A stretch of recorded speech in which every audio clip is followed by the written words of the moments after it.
বাইরে করকরে আর ভেতরে নরম। কি হতে পারে বলুন তো? লইট্টা মাছের ফ্রাই। আসসালামু আলাইকুম। সাগরের টাটকা স্বাদ এখন আপনার প্লেটে।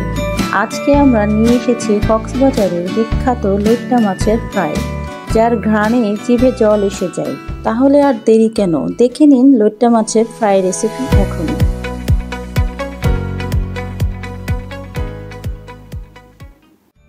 প্রথমে মাছ ভালোভাবে ধুয়ে নেব। এরপর 1 চা চামচ আদা বাটা, 1 চা চামচ রসুন বাটা, 1 টেবিল চামচ সাদা সরিষা বাটা, লবণ পরিমাণ মতো, কারণ সামুদ্রিক মাছে লবণাক্ত থাকে। এরপর লেবুর রস দিয়ে ভালোভাবে ম্যারিনেশন করে রাখবো 30 মিনিটের জন্য। এরপর আর একটা বাটিতে 1 কাপ ময়দা, হাফ কাপ চালের গুঁড়ো আর কিছুটা কর্নফ্লাওয়ার,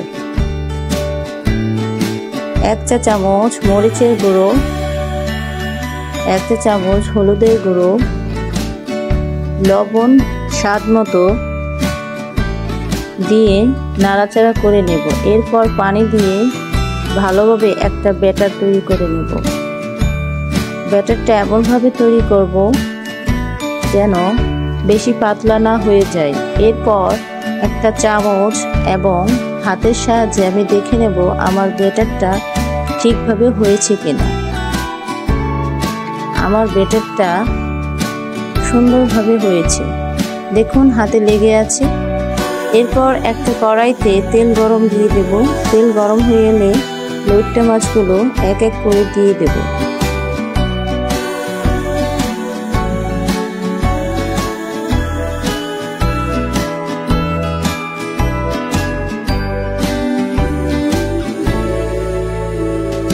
আর দুই পাশে ভালো করে ভেজে তুলুন।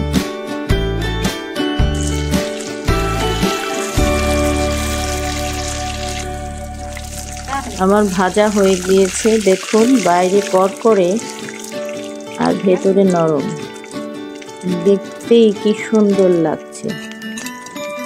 নরম তুলতুলে মাছের ভেতর, বাইরে কুরকুরে সোনালি লেয়ারের জাদু। বাসায় খুব সহজেই তৈরি করুন এই লোভনীয় রেসিপি আর মাতিয়ে তুলুন বিকেলের নাস্তা বা ভাতের প্লেট। তো বন্ধুরা, রেসিপি মিস করতে না চাইলে ভিডিওটি পুরো দেখুন। আর হ্যাঁ, পছন্দ হলে লাইক, শেয়ার আর সাবস্ক্রাইব করতে ভুলবেন না। ভালো থাকবেন, আল্লাহ হাফেজ।